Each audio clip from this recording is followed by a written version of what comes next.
मच्छर के काटने से डेंगू फीवर होता है, ये सब जानते हैं और हर कोई इसको लाइटली लेता है, लेकिन डेंगू फीवर कितना खतरनाक हो सकता है। हमारे आईसीयू में भी रिसेंटली एक यंग पेशेंट की डेंगू फीवर से डेथ हो गई। डेंगू फीवर के सबसे सिवियर फॉर्म है जिसे हम सिवियर डेंगू और डेंगू शॉक सिंड्रोम कहते हैं। जब डेंगू फीवर सिवियर होता जाता है तो वो शरीर के अलग अलग ऑर्गन्स को फेल कर देता है। उस पेशेंट की किडनी फेल हुई, उसका लिवर फेल हुआ, उसके ब्रेन में एनकेफेलोपैथी हुई, उसको बॉडी के मल्टीपल साइड से ब्लीडिंग हुई, उसके मुंह से ब्लीडिंग हुई, उसके यूरिन के रास्ते से ब्लीडिंग हुई, उसका प्लेटलेट काउंट बहुत कम हुआ और उसका ब्लड प्रेशर इतना कम हुआ कि सारे प्रयासों के बाद भी हम उसका ब्लड प्रेशर नहीं मेंटेन कर पाए और अल्टीमेटली ऑर्गन परफ्यूजन नहीं होने, एसिडोसिस होने से हमने वो पेशेंट खो दिया।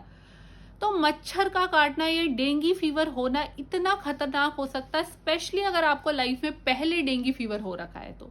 इसीलिए मच्छरों के काटने से बचें। मॉर्निंग आवर और इवनिंग आवर में अगर आप घर से बाहर निकलते हैं तो पूरे कपड़े पहन करके निकले, मॉस्किटो रेपेलेंट यूज करके निकले। और डेंगू के जो मच्छर हैं वो दिन के समय में काटते हैं, तो इस बात का भी ध्यान रखें। अगर आप मेडिकल फील्ड से हैं और इस केस का प्रॉपर डायग्नोसिस, मैनेजमेंट एल्गोरिदम और क्लिनिकल रीजनिंग समझना चाहते हैं तो इसके लिए हमने एक्सक्लूसिव मेडिको कंटेंट बनाया है जो कि आपको सब्सक्रिप्शन के साथ में मिल जाएगा।